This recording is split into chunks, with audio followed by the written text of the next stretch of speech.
નમસ્કાર ખેડૂત મિત્રો, બાયર ક્રોપ સાયન્સ વતી તમામ ખેડૂત મિત્રોનું હાર્દિક સ્વાગત કરું છું. આ વિડીયોની અંદર શિયાળાની સિઝન શરૂ થઈ ગઈ છે અને જીરુનું વાવેતર પુષ્કળ પ્રમાણમાં ગુજરાતની અંદર થવા જઈ રહ્યું છે.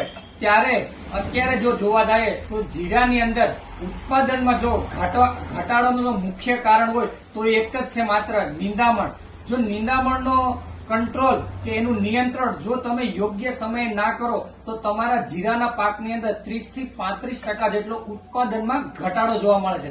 હવે આ વસ્તુના નિયંત્રણ માટે આપણે શરૂઆતથી લઈ અને સારામાં સારા પગલા લેવા જોઈએ. તો એ માટે તમારે નિંદામણ નાશક બાયર કંપની લઈને આવી છે, જે જૂનો અને જાણીતું રાફટ, એનો ઉપયોગ કરો અને તમામ નિંદામણનો સચોટ નિયંત્રણ મેળવો. હવે હું તમને જણાવીશ કે આનો ઉપયોગ તમારે ક્યારે કરવો, કયા ટાઈમે કરવો અને કેટલા પ્રમાણમાં કરો.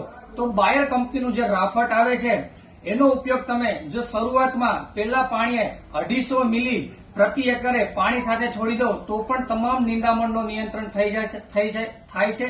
અને ત્યારબાદ બીજી વખત જયારે જીરું 7 દિવસનું થાય, એટલે કે જીરું ઉગે નહીં એ પહેલા જો તમારો ઉપયોગ કરવો હોય તો 15 લીટર પાણીની અંદર 20 થી 25 ml બાયર કંપનીનું રાફટનો ઉપયોગ કરો. અને ત્યારબાદ જો જીરું ઉગી જાય ત્યારબાદ તેનો ઉપયોગ કરવો હોય તો 15 મિલી 12 થી 15 મિલી રાફટ અને 15 લીટર પાણીમાં તેનું નાખી અને યોગ્ય છંટકાવ ફ્લેટ નોઝલ દ્વારા છંટકાવ કરવાથી જીરામાં ઉગતા તમામ નિંદામણનો સચોટ નિયંત્રણ મળે છે. તો ખેડૂત મિત્રો, આજે જ અપનાવો બાયર કંપનીનું રાફટ. ધન્યવાદ.